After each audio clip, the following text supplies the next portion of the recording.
in Brussels, for example, and people sought my opinion. And they wanted to know a little bit more also about what do you think about this foreign policy issue and about that foreign policy issue, because they knew that I was a foreign policy and security expert for a very long time.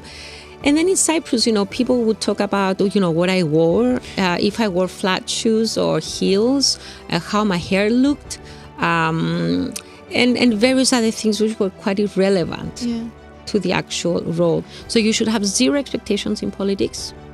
I know it sounds very cynical.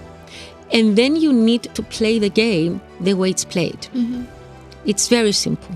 It's not a business environment where if you do the work, you do the work and your work speaks for you. In politics, really, I say rarely people care about the actual work. It's about a lot of politics, agendas. Mm. How can you have democracy if you don't have democracy for all? Mm. What kind of representation is it?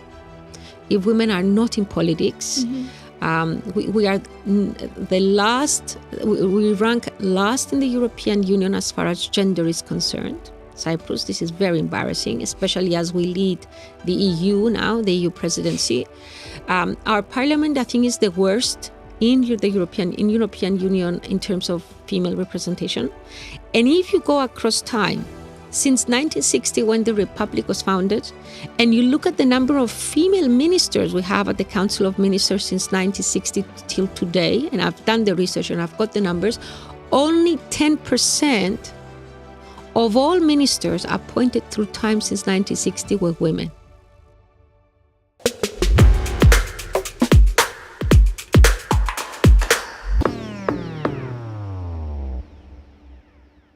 Anna Koukkides-Procopiou is the president of Politeia think tank and the former Minister of Justice and Public Order of the Republic of Cyprus. She has extensive experience in the local corporate sector, both in top management and in executive board positions in well-established, publicly listed companies. She holds degrees in economics and history from UCL, a master's degree in international relations from the LSE, a certificate in religion and politics from the Macmillan Center for International and Area Studies at Yale, and is a professionally certified political risk analyst by Teneo Intelligence, one of the biggest political intelligence providers in the world.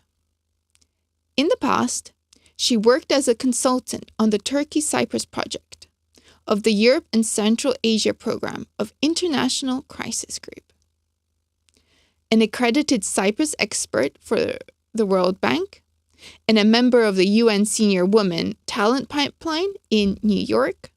She regularly collaborates with international organizations and contributes as an expert in working groups run by the European Commission, the European Parliament, the Council of Europe, and the Union for the Mediterranean.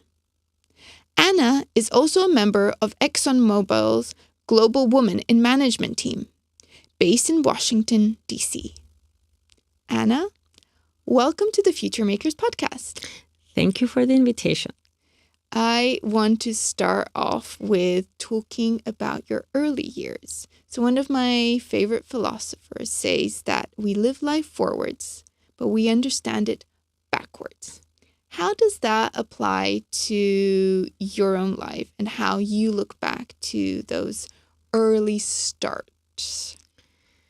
Well, certainly our childhood years are quite formative of our personality and all the experience we gather when we are younger, I think, is the mold for shaping us into what we become later on. And I think you can only see that with the benefit of hindsight. So I would agree with what you have just said. It is only now that looking back that I see how certain people influenced my life. Certain experiences shaped the way I think. And some, let's say, things which definitely characterize the way I work, they do come from those early years. That's true.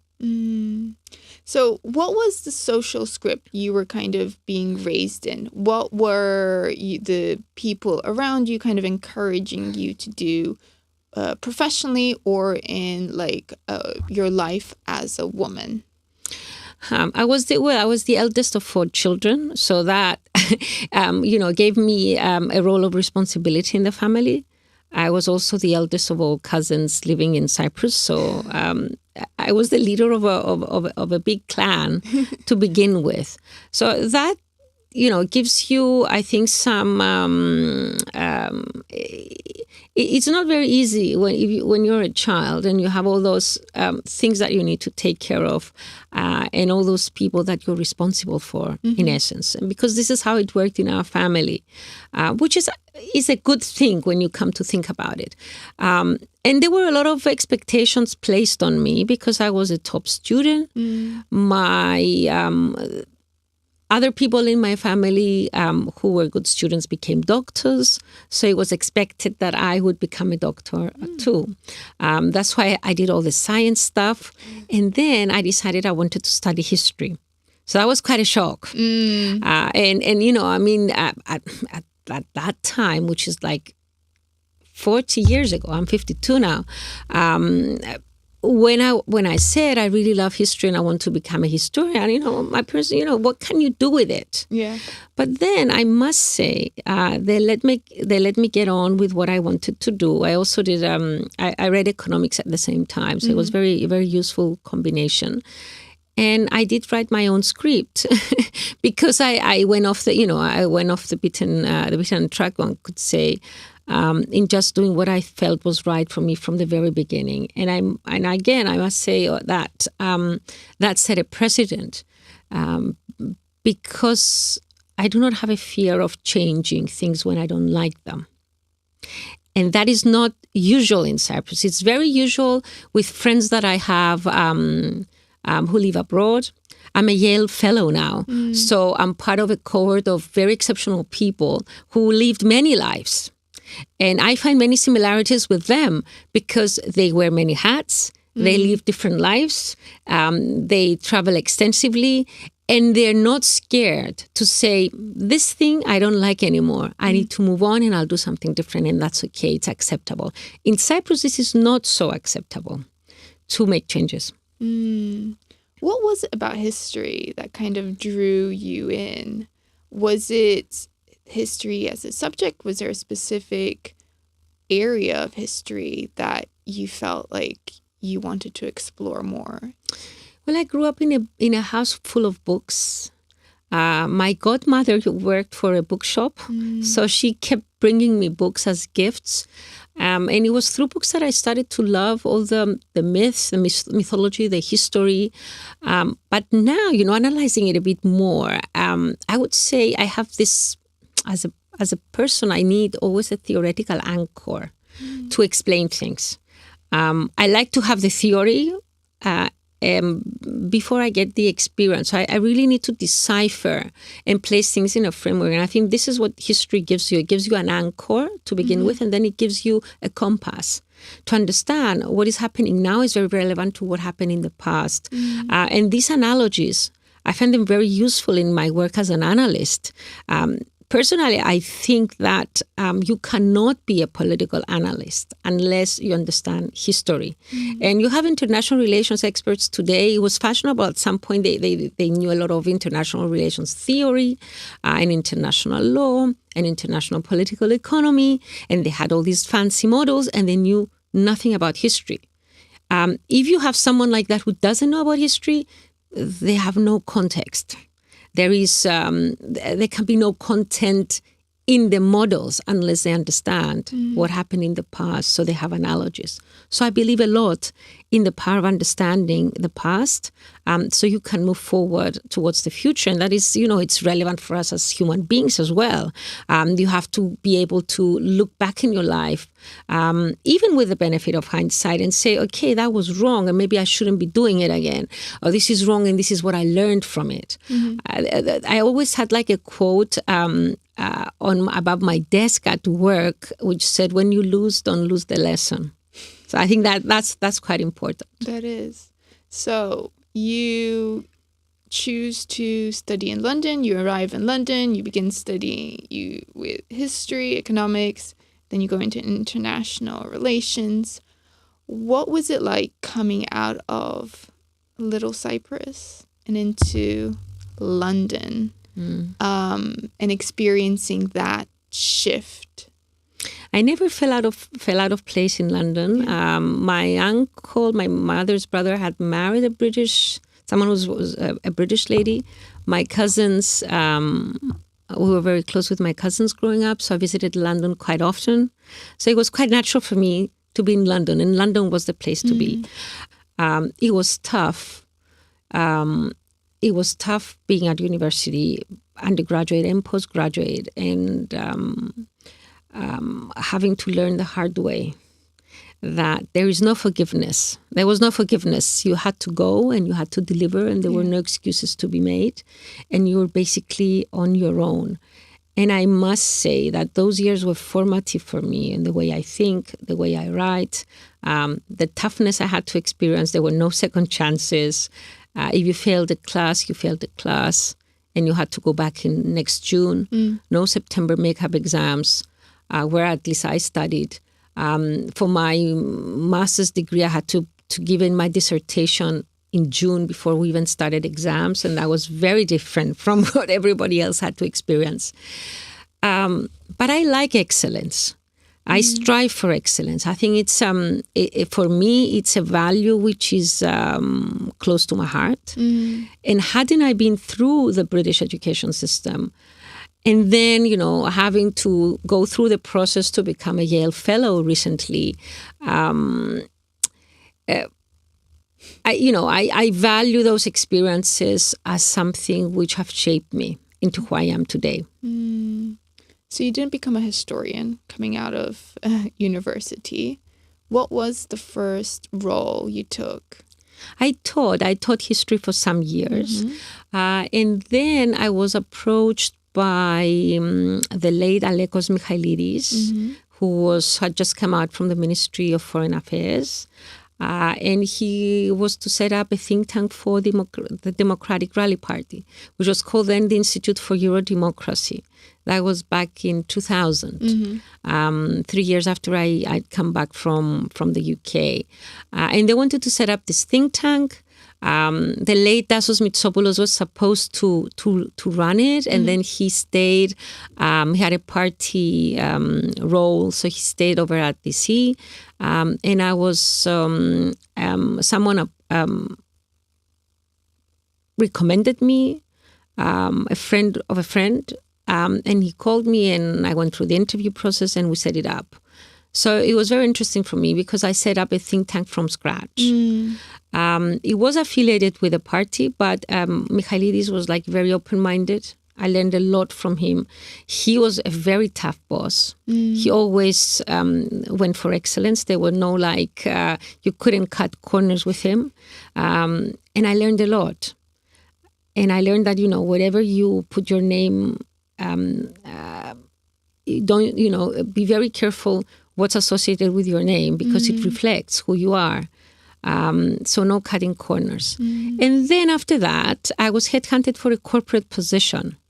And then I moved on into the corporate section for many years. And I worked for the Lanidis group of companies. We set up a pioneering project, Aphrodite Hills, which was the first of its kind. People didn't believe we could ever do that, realize that project. But again, I had visionaries as my bosses. I learned a lot from them. Incredible people that I worked with. I think probably the best team I ever worked with in my life was at Lanidis Development. So if anyone is watching this podcast, I want them to know they were exceptional people. And what kept this project together and the company together was that the owners, the Lanidis family, were exceptional people themselves. And what was it like in those early roles, stepping into those roles, quite high-ranking roles as a woman? What were the experiences that you got? What was the perception of those around you? I must say that the opportunities to me were given to me by men. Alekos Michailidis, as I said, he trusted me. We started building something together, and I started from scratch. There was nothing there. Then when I was headhunted for Aphrodite Hill Solanidis development again, it was Angelos Markidis, who was a young CEO at that time, Harvard MBA, came back to Cyprus. So he had a vision of how he picks people for the team, that a team needs to be very diverse. And I remember telling him, I know nothing about real estate. I know nothing about golf courses. And he says, you know a lot of other things. Yeah. So the particulars about the sector you will learn on the job, but you've got some qualities that I like and I want. And so that's why I want you to be part of my team. And then I had two other people that I worked with. George Misirlis was the general manager. Incredible guy. I learned a lot from him. My immediate boss, Lucas Kitru, the best salesperson I've ever met. So they gave me a lot of opportunities, and I changed 3 roles in the space of a decade. I got I started out as a communications executive for the investors mainly, and then I became the sales manager of the real estate team. So we turned around something, sales of around 120 million euros. We were the very first really high-end integrated resort property sellers. So again, I had to learn from scratch, but I learned from the best. And we worked a lot with companies abroad. So for me, the benchmark, I guess, was international. That's very important. Your benchmark cannot be Cyprus. Your benchmark needs to be what's happening outside in the rest of the world. So I learned a lot from them, and they gave me a lot of opportunities. I was a young woman. I was a manager at the age of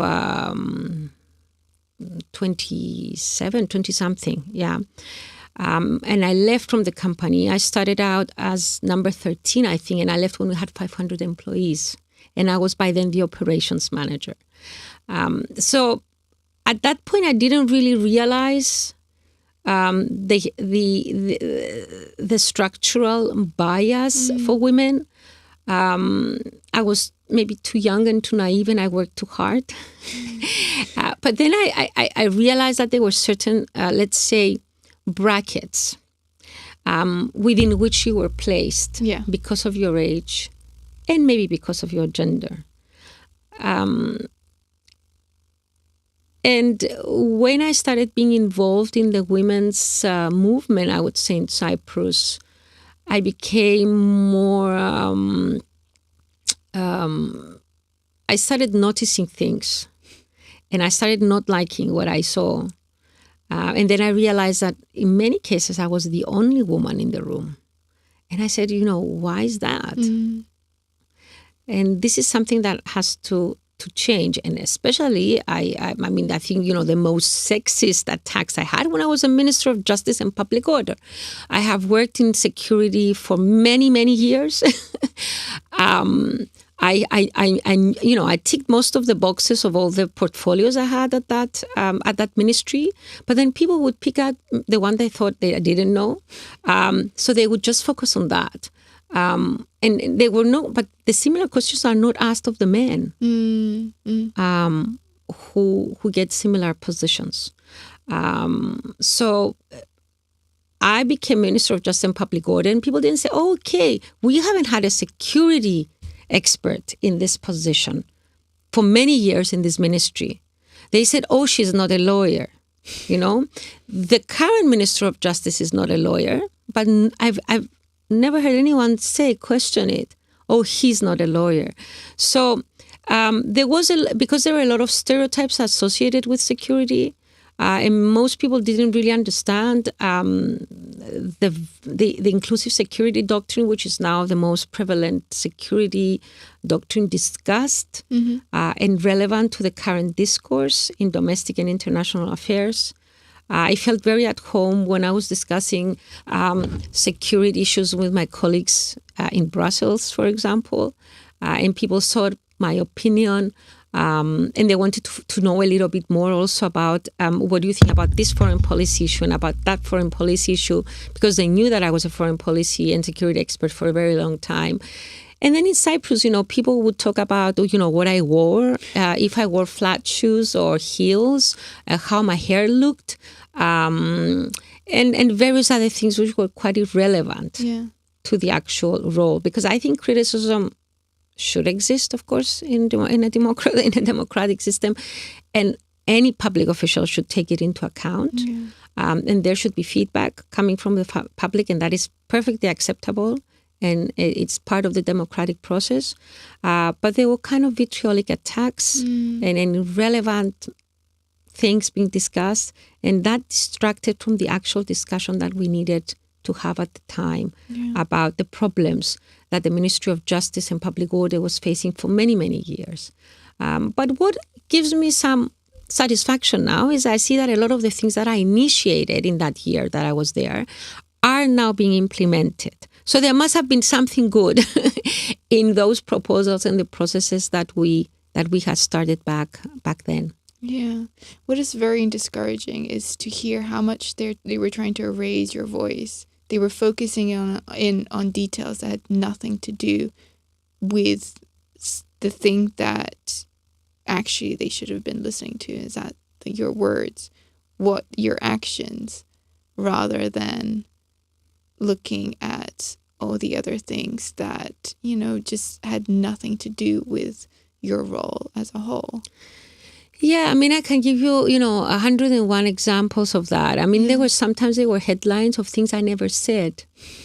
But I had facts printed wrong. There was this story that apparently I went into the presidential palace for a meeting and there was an empty chair next to me because someone from the presidential palace had called me and asked me not to bring the chief of police with me, and his chair was empty next to me.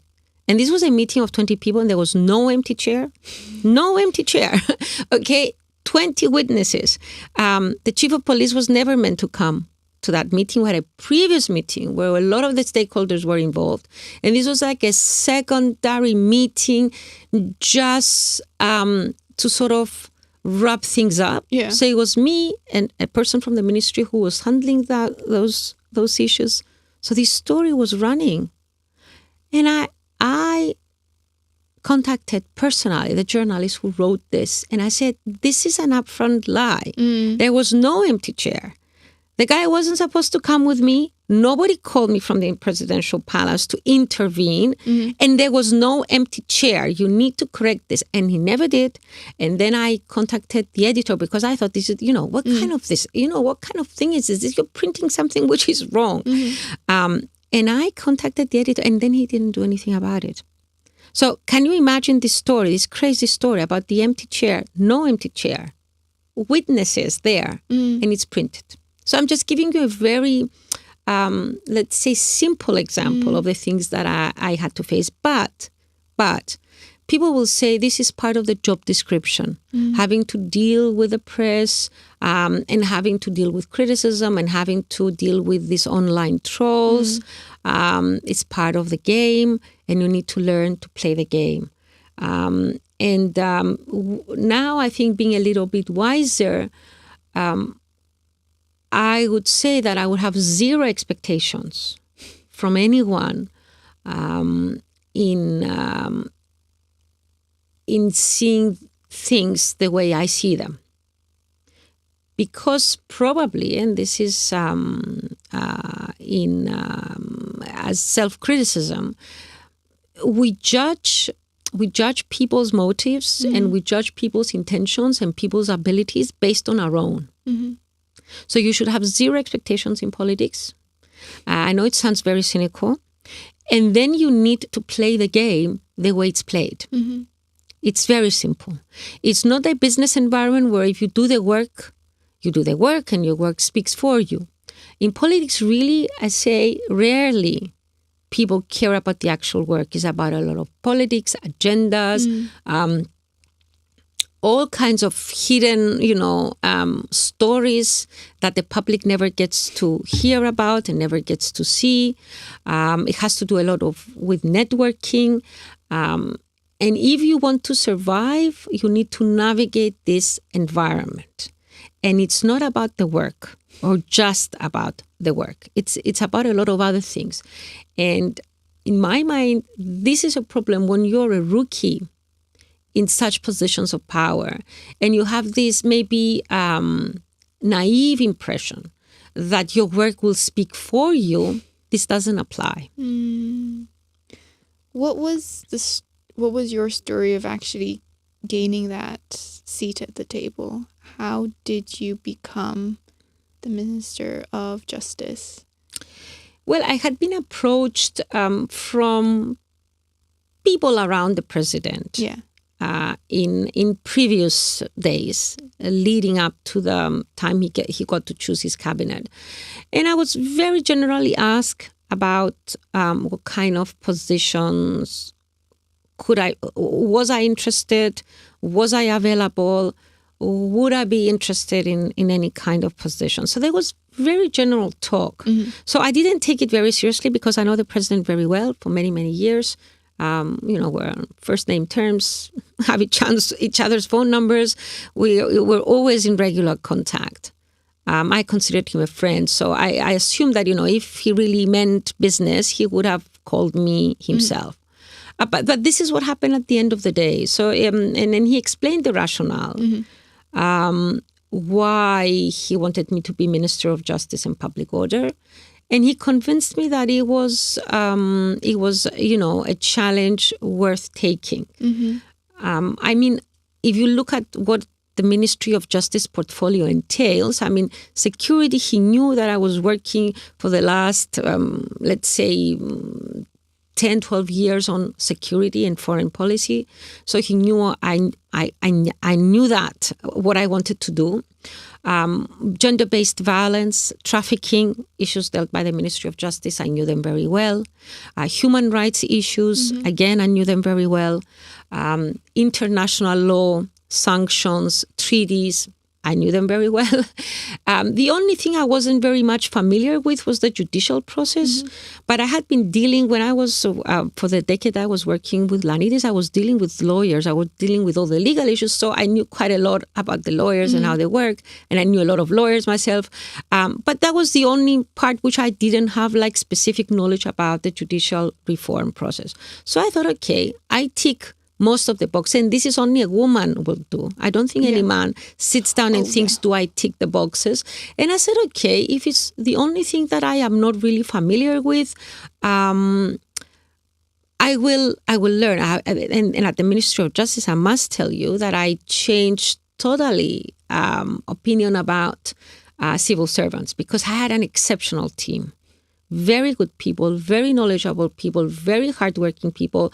There was no time, working hours for them. We started very early in the morning and we finished very late at night, weekends and all the rest. And, it was shocking to me that the Ministry of Justice had only 75 people. And we had to deal with crisis management, which is the fire department, the police, the prisons, the justice system, liaising with the intelligence service, liaising with the attorney general, all the kind of legal work that's taken to parliament, and then all the human rights issues.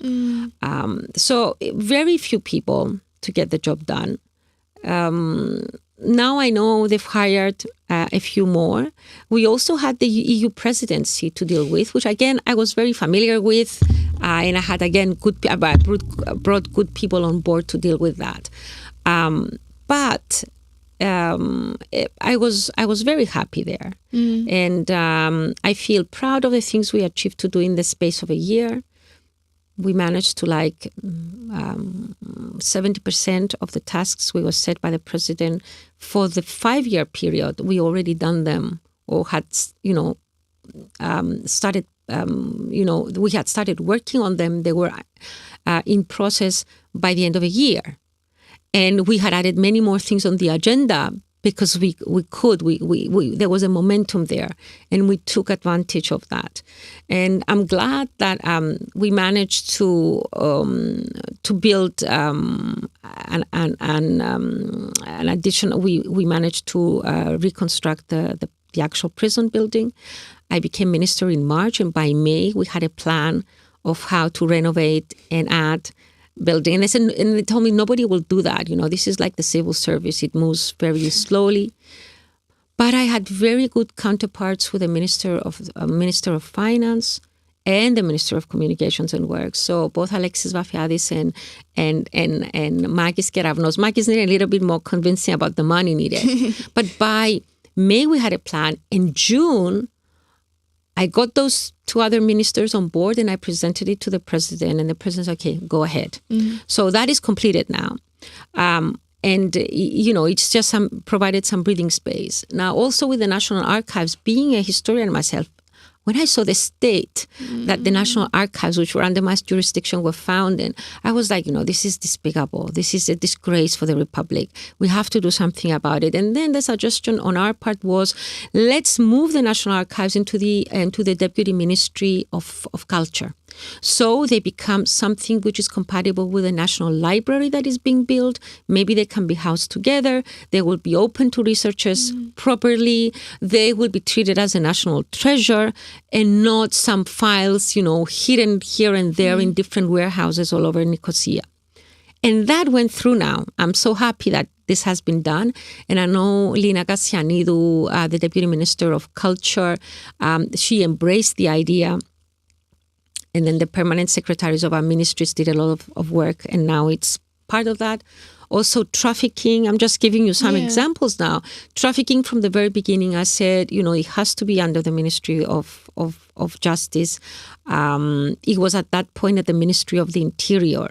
And then we had agreed the very last meeting of the the Council of Ministers that I was part of before I left office, I think in December 2023, we had agreed at that ministerial council with the Minister of the Interior that trafficking, the National Action Plan will come to the Ministry of Justice, and we will be dealing it in conjunction with the police. And I've seen that it has now gone through after maybe 2 years later.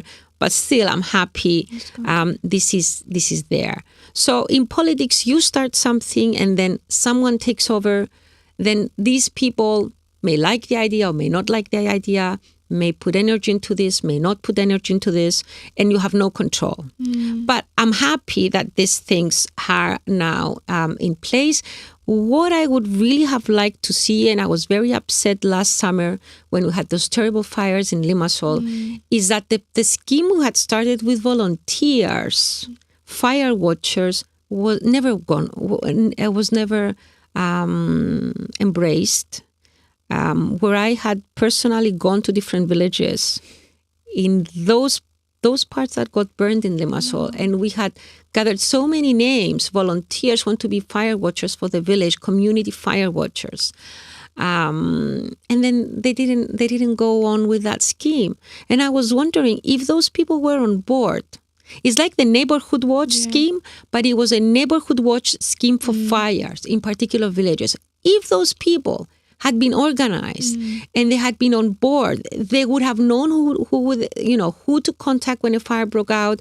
They would have made sure that everything was cleared from the way so that the fire engines could move in difficult terrain. Maybe they would have warned people on time to leave the village, how to leave the village, how the evacuation is to be done. And I'm just sad and a bit angry that nothing was done about that. It was a brilliant idea by a member of my team. And the minute, he came up with that idea, I said, let's try and do it.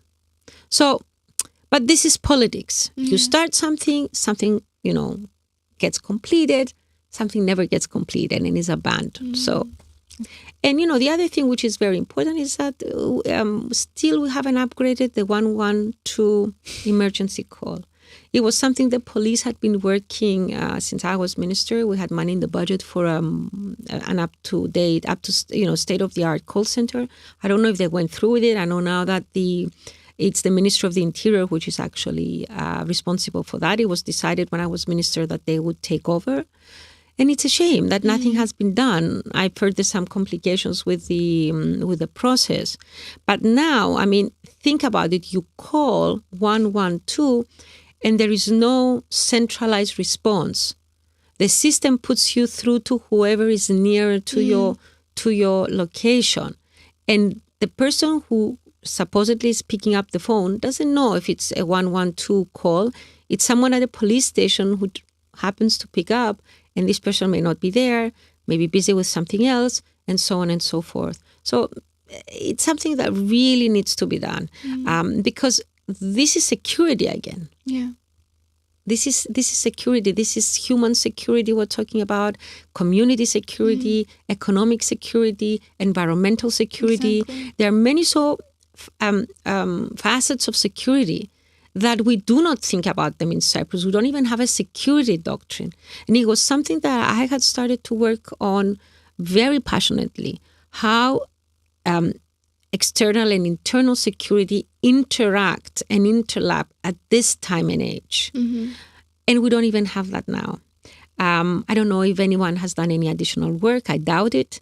And it's a shame. Yeah. Because unless you have, let's say, again, I would say I would use the word compass, a guideline, a doctrine, a dogma, a document, a strategy, which is the imprint of your vision in very practical terms. Then how can you be strategic about things? How can you make any progress towards a future if you have no idea what the future is supposed to look like? Yeah. And we have to, let's say, upgrade and update our vision. Yeah. What security is all about. Yeah. And the public discourse on this is very anachronistic, unfortunately. You mentioned you got involved in women's movement, especially before you became Minister of Justice. How did you enter that space?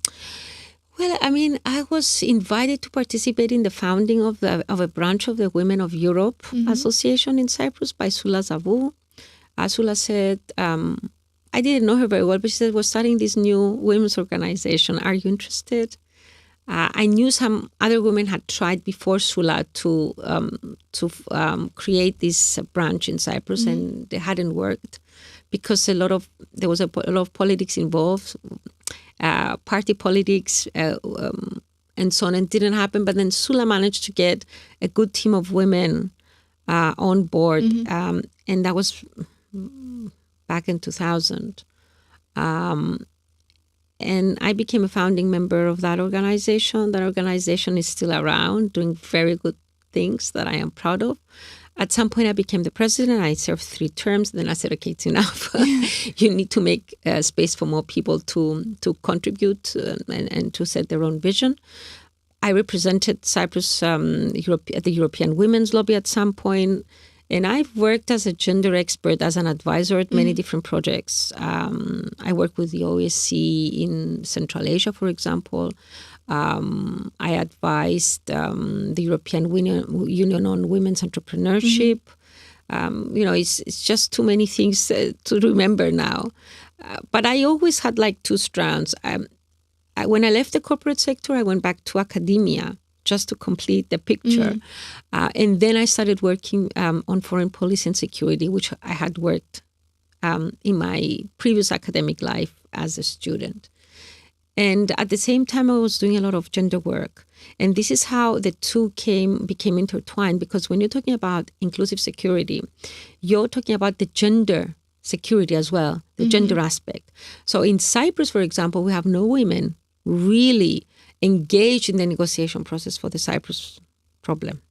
That's one aspect of inclusive security, which is being ignored. But the 2 streams of my work blended together quite well. And I've always done things since 2010 up to now. I've done things which have to do basically with the Cyprus problem, with security, and foreign policy analysis and gender. And the fact that I work with international organizations, again, it's very important for me. That's why I was so happy to become a Yale Fellow. It was a great achievement. And also I work, I'm part of a working group called the Eastern Mediterranean Initiative, which works on security and foreign policy issues in the area of the Eastern Mediterranean. And it's run by the Geneva Security Center and Swiss Peace. So again, that, it gives me a lot of thinking space to produce solid stuff that have to do with what's going on in an area. And it's something that I get pleasure from as well, and intellectual stimulation. And I always like, I always like to be in rooms where people are more intelligent than me and they know more than me, and to learn from others. Because if you think you have the answers to everything and you know everything, and you just like not to be exposed and not to interact with people who are far more achieved than you, then I think that's the end. That's the end of life for me. If there's nothing more to learn, then why do you live? An unexamined life, as Socrates would say, is not worth living. And how do you examine your life? By posing and thinking about things that other people say, and you want to learn more about, and you want to explore what's out there. And that's why I also like to travel a lot. That's why I like to take challenges in every different country. I like to do projects and learn about other cultures and mindsets. And of course, it's part of the historian in me, wanting to be on the ground and observing the way people live, the way people think, the past and the present, and how this shapes the future. And, it fascinates me. I think it's how is it possible to write about China, let's say, if you haven't been to China? How can you talk about the United States if you've never been to the United States? How can you analyze something that you are not familiar with? So I'm not saying it's totally impossible, but I'd say it helps when you talk about certain things to have experienced them yourself. And I hope, I'm able to live an interesting life and to travel extensively and bring those experiences and unpack them in Cyprus, because this is what Politeia does. Coming back to what I do now, I lead the Politeia think tank, which was founded by Dr. Nikos Peristianis, who is the founder of the University of Nicosia. And what we're trying to create for the past year or so is a thinking platform. So people come along. We have evening lectures on a particular topic. We have a book club. We also do like a lot of events. Some closed discussions, mostly open discussions available to the public. And I'm also the founder of Women Act Cyprus, which is the local hub of a network which promotes women in the public sphere. And, I'm grateful enough that Politeia has taken that under its auspices, and we're working in parallel. So again, the streams have come together, and everything you learn along your life journey, you should be able to put to good use, I think, in what you decide to do. Yeah. It's funny, one of my early research assistant jobs back when I was at university was for somebody who was writing her PhD on women's movement post-1974. And I remember part of my task was finding, newspaper clips about what women were getting involved in, what collectives of women were doing in order to help the peace process. And the most frustrating was going through hours and hours of reading newspapers and not finding anything. And I remember going up to the person who I was conducting the research for, Sofia Papastavrou, and whom I know very well. Of course. And I was so frustrated. I was I can't find anything. And she's yes, that's the point.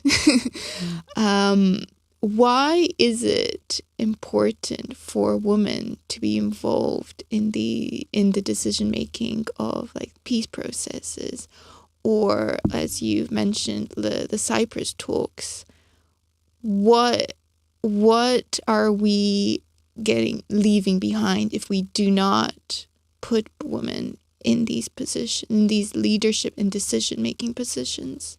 Annetta, if you allow me, I want to say something about Sophia herself.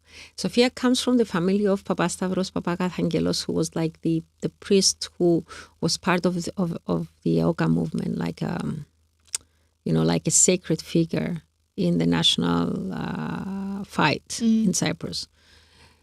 She herself is very open-minded.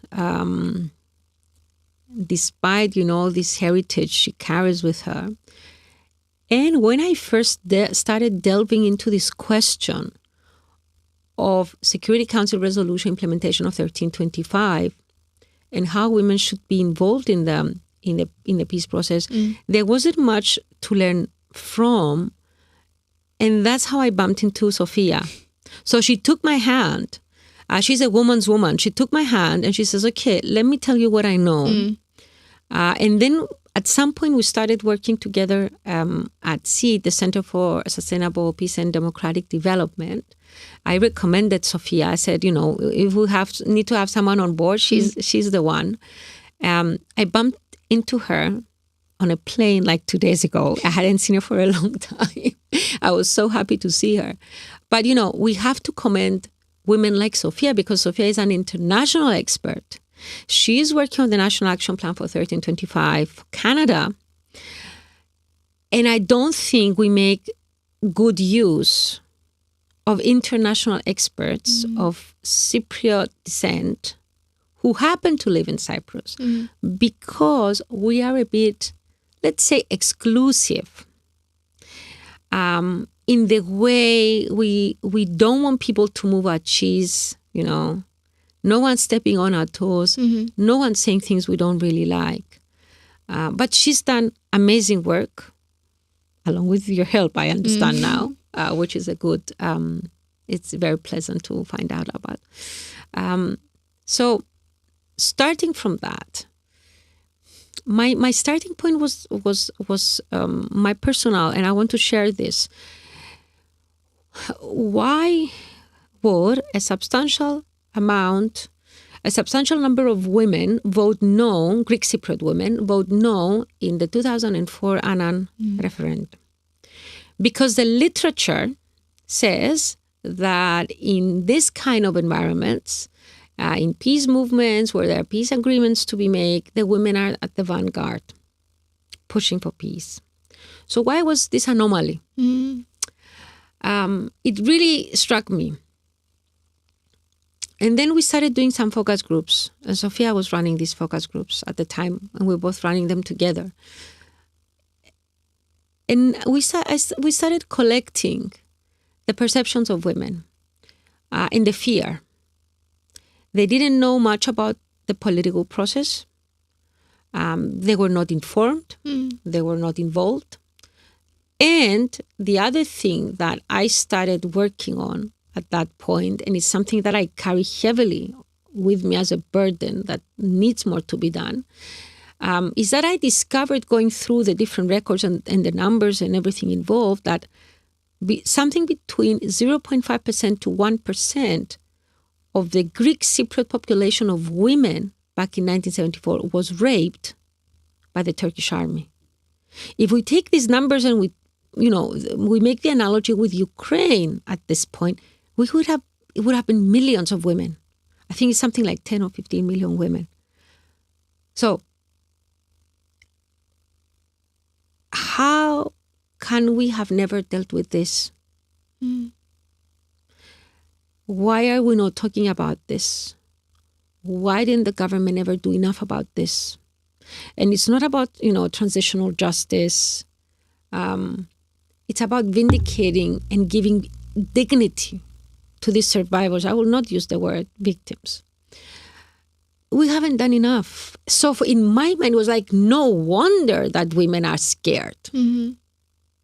Because there is a transgenerational trauma, and there is work which has been done in this field, that this trauma, even if you don't share it publicly or openly with your family, because many of the women never talked about it with their husbands or their children, it carries on from generation to generation. And there is a Greek Cypriot academic, I've never met her, but I've read her work, called Anna Koukkides-Procopiou, I think the name is. And I like to give the names because these women who do the research, like Sophia and Anna, have names. She did like a very interesting study about women in the Sinikizmi, in the settlements that they came after the invasion, and how they lost all their network of friends and neighbors, place to live separately from the Gidonia, the neighborhood they knew, and there was nobody to share what they wanted to share. And the percentages of depression and not dealing with that and all the rest. So the women are totally ignored. And how much do we learn at school about women walk home? There's almost nothing there, only ridicule in the press of the time. So I feel very close to that movement as well. My late godfather was involved. My godmother took me with her at some of the demonstrations. I was part of the human chain that was organized back in the 90s when I was a student by these women to bring attention to the Cyprus problem. And there is not even one line in our history books at school to talk about the contribution of women. So there are many scientific arguments, academic arguments about why women should be involved in a peace process. We know that the women in a society are peace builders. They make a very good job of building society up after conflict. They take care of the needs of the community. It's not just about themselves, and not even just about the families. We know that they bring a diversity to the table. When we talk about inclusive security, we understand that these fears that I mentioned before are taken care of. Because when we were doing those focus groups with Sophia and Sid, the women said, okay, we're talking about a solution to the Cyprus problem. What about the social security system? If I go back to my village and I work in a job in the Turkish Cypriot controlled part, will the security system will be the same as social insurance? Will there be hospitals I could use? Can my child go to a Greek-speaking primary school when I'm there? Will I be safe walking home at night? Has anyone ever addressed these issues? No. Because we're talking about high-level politics. The men talk about guarantees and armies. When we talk them about security, they would talk about armies and guarantees. We ask the women about security, they would start about all these everyday problems they were worried that they would face if there was a solution to the Cyprus problem. So if they haven't been involved, how exactly will they be, let's say, comfortable or familiar with what is being discussed? And we know, of course, that if you have a room where it's just men talking to other men, the most obvious phenomenon you'll have is groupthink. Everybody thinking like everyone else. Not much thinking is done. Not all views are represented at the table. And you get a lower quality outcome. That is fact when you have a team which is not diverse. And it's monothematic and is, let's say, the same kind of men with the same kind of perceptions and the same kind of experiences. The jury is not out on this one. I mean, there's so many studies being done that in parliaments where you have more women, there is more legislation about social care, for example, being passed, about human rights. Less violations are acceptable by governments. The women are very vocal about them. There is less corruption and so on and so forth. So it's, there's so many arguments. But I would just like to conclude with the most obvious of arguments. How can you have democracy if you don't have democracy for all? What kind of representation is it?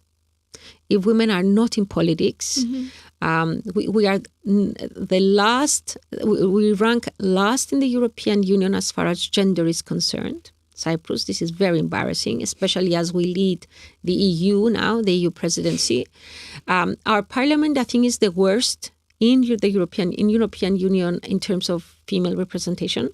And if you go across time, since 1960 when the Republic was founded, and you look at the number of female ministers we have at the Council of Ministers since 1960 till today, and I've done the research and I've got the numbers, only 10% of all ministers appointed through time since 1960 were women. What kind of democracy is this? It's not one to brag about. And it has led us to what we are living through today. Absolutely. Absolutely. You've been involved in, you've mentioned a lot of the groups that you have put together, also have served as president. There's also the Lean-In network that you are also a very big part of. What is the value and importance of actually having collectives to bring people together for a cause? Do you think they are a value to society, and what value do you think they bring? Nothing can be done by one person alone. Mm-hmm. I am a firm believer in teams, at work as well, in research, and in collective action in civil society. Now, what's the value of Lean-In? I was lucky enough and grateful enough when I saw that speech by Sheryl Sandberg. She was Facebook's number 2. Mm-hmm. So she was the operations person, the doer to Mark Zuckerberg's visionaire. I was waiting to make my TEDx Women speech back in 2013. I was waiting for my turn, and then there was this speech shared, this Lean-In talk, this TEDx talk by Sheryl Sandberg, who is a very, very successful, very powerful, very rich person by now, called Lean-In. That was the speech.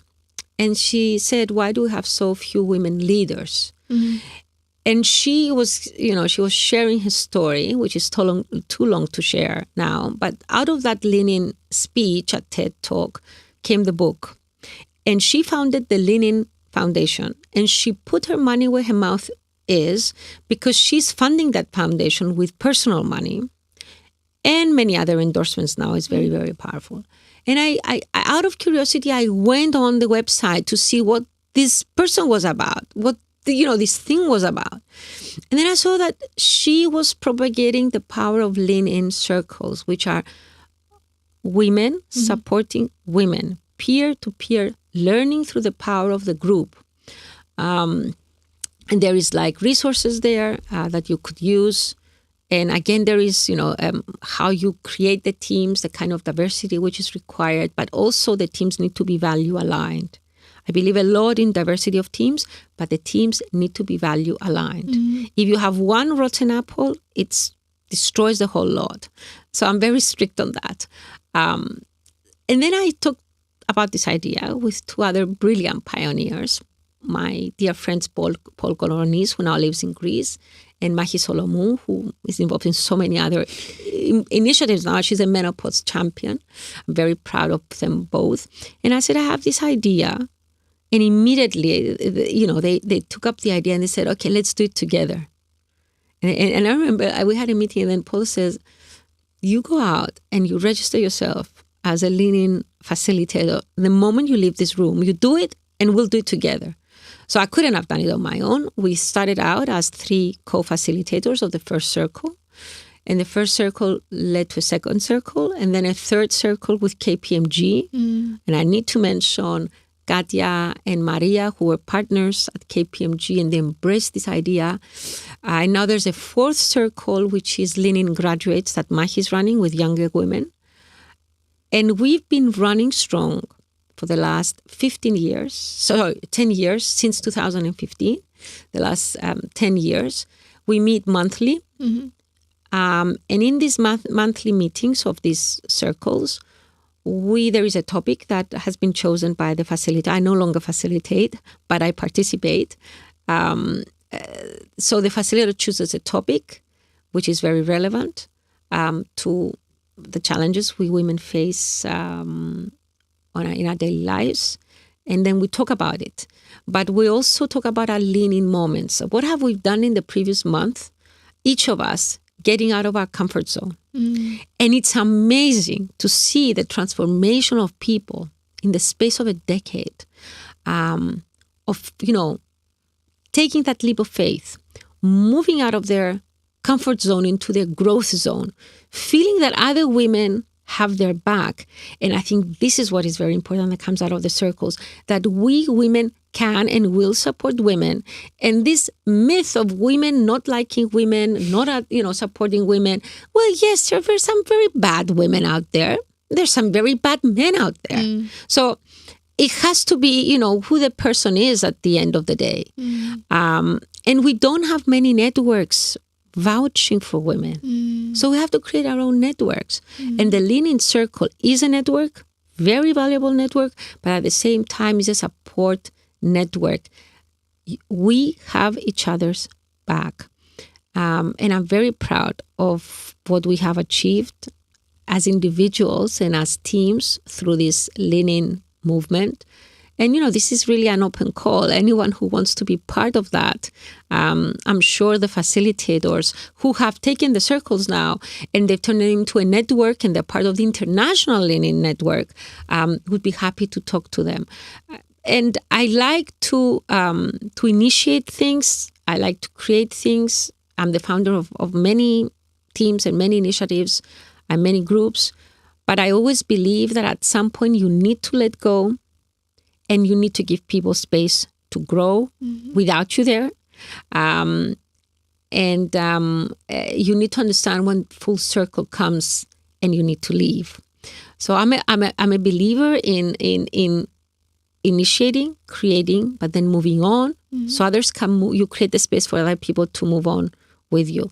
Because there's a responsibility. If you have a position of leadership, you need to create other leaders. Yeah. I think it's terribly insecure to want, and it's stupid actually, to want to be stationary, to be in certain positions, not to allow others to grow.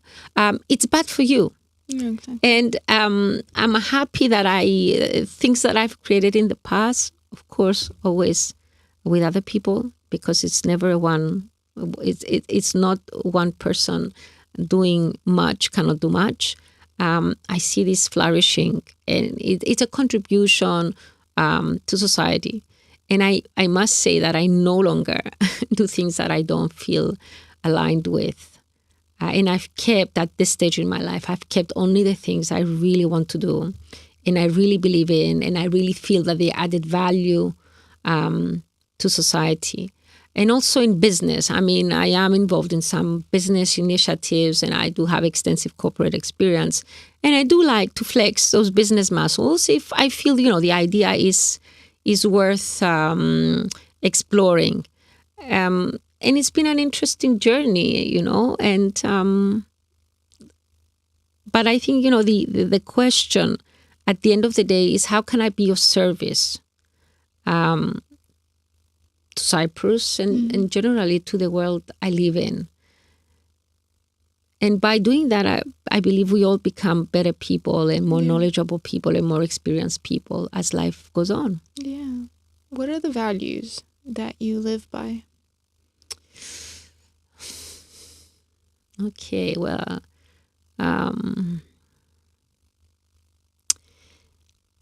integrity is very important to me. And I will not say I'm a person of integrity, because you cannot say this about yourself. It's others who determine if you're a person of integrity. But if someone doesn't keep their word, says other things and does other things, and is very short term in trying to get to gain things out of people, that is certainly I don't like. And we cannot always pick and choose the people we have to deal with. But at this point, I can very easily delete people that I don't trust. And I say I'm less naive than I used to be in the past because people don't easily change. Mm-hmm. And people will show you, I will use a cliche now, but people will show you who they are and you need to believe them. Mm-hmm. So if I say one value which is important to me is that you are what you do. So don't tell me who you are. I can see what you do and then I can determine for myself if you're really what you say you are. Yeah, that's very true. What is the future that you are building towards? I wish, I could easily say the world can be a better place easily enough. And we're striving towards that. But then, I get very disappointed. I am sometimes in despair and very pessimistic. As you know, there was someone before here in the studio who had a very pessimistic discussion about the future of Cyprus. But these are hard times. And this is where our resilience builds better. So we have to keep pushing through. Mm-hmm. I feel very sad that we have this very toxic rhetoric in public life.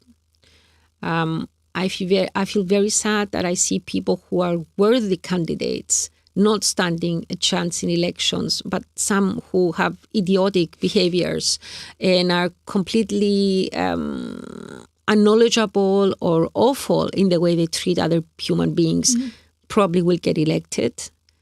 And, it worries me about the criteria that we use for selecting our representatives in public life in general.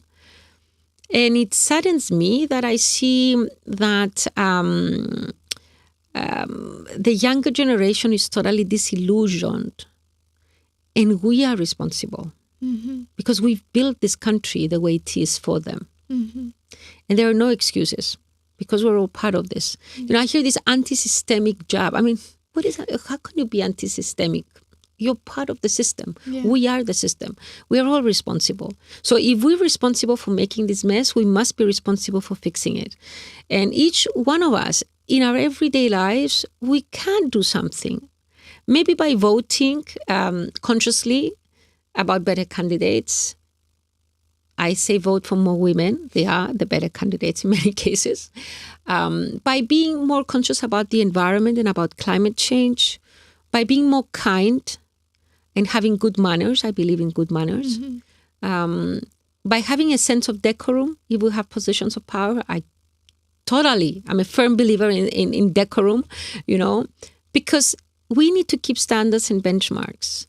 And then let's look up to the ones who do things better than us, not look down to the others who do things worse than us. For me, it's not an argument to say, oh, but there's corruption everywhere. But, people create messes everywhere. Or look at the tone from the top, from the number one country in this world, So what chance do we stand? No, let's try and improve things. Mm-hmm. Every one of us has a duty and a responsibility as an active citizen to try and improve society and the world we live in just a little bit more than we have found it. And we all can contribute in our own way. Beautiful. Anna, thank you so much for sharing your insights, your knowledge, your experience. It's been such an insightful conversation. And I'm just still processing a lot of the things you've kind of opened my eyes to. So thank you so much for coming today and being so open to share. Thank you so much for the invitation. I don't get the chance to talk about, me a lot of the times because when I'm asked to give speeches or to do podcasts or TV shows, it's usually about, what's going on in the world, what's this war about, and I talk mostly about my work. And the work people get to find out about is, international relations stuff and security and foreign policy. So thank you for giving me the opportunity to talk about something which is very close to my heart. I wish that maybe in a few years from now we meet again and we have something pleasant to talk about.